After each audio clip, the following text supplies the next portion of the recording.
So sometimes people ask me about the car culture back in my country. So I thought of answering that today. So I'm from Sri Lanka. It's a tiny island in South Asia, and we don't have a widespread car culture like in Japan, Australia, or US, or like that.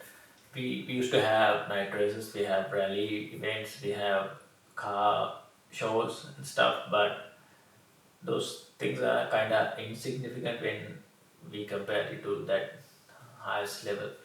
And also, those events are kind of popular between upper middle class and rich fellas because it's not easy to do that in Sri Lanka.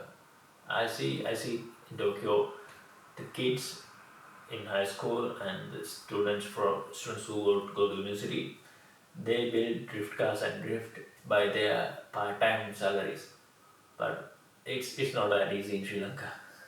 There are like several reasons for that. We are coming out from an economic crisis.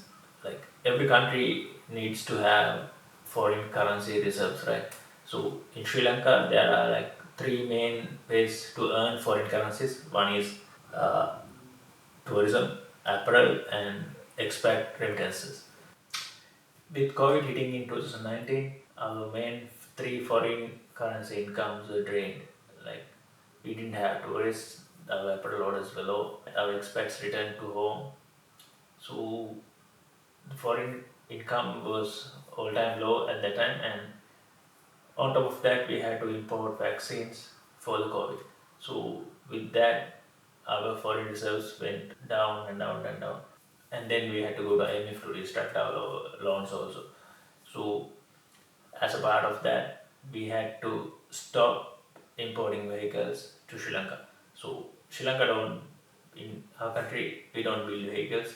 We always import. With these things, we couldn't import vehicles from 2020 to 2025.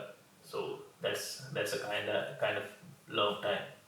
It's not like Sri Lankans are poor and can't afford them. Even though all these Sri Lankan streets are full of vehicles. And also, we pay a fortune to own a car. If you see in Japan, uh, brand new Toyota Yaris is like 2 million yen, but in Sri Lanka, it's around 5 million yen. So, government and middle sellers earn more than the Toyota company by a car.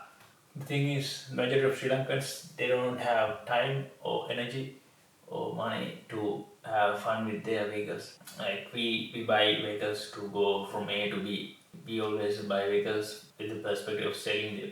So we don't buy vehicles with a lower resale value because most of the sports cars and high capacity cars don't have higher resale value. Also with the regulations it's tough because for Sri Lankans they can't import a car more than 3 years old. With that also it gets tougher. With these reasons, it's not easy to build a car culture in Sri Lanka, but there is one, but it's not that accessible for almost everyone in Sri Lanka. So when I come to Tokyo, it was like a paradise in car aspect.